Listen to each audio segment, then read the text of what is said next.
Hi, I'm John from the Schuylkill River Valley. And this is Brian with the Denver and Rio Grande Western Iron Horse Route. We got a little announcement tonight about our premiere. Unfortunately, I had a visit today from the Gremlins.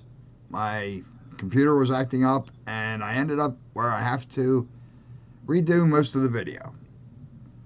That's right, everybody. Today's January 15th, 2020, and at 6 p.m. Eastern Time on John's channel at the Schuylkill River Valley, we were going to have our first premiere launch of the Community Roundhouse. Like he said, we had a few gremlins. One of Sparky's pets must have come and see us or something, but we're getting things together. It is our first episode. We want it to be great for you. The interview went fantastically. The layout photos are excellent. We look forward to bringing you a great show, so we're going to push it off a couple days.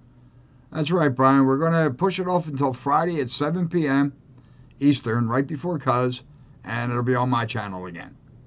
Okay, so we're going to need you to tune in with us Friday at 7 p.m. Eastern Time on John's channel, Schuylkill River Valley, for our first episode of the Community Roundhouse. It's going to be a great one. We hope to see all of you there. Like John said, 1 hour before Cuz, so it'll be easy to stop in. And we hope to see everybody there.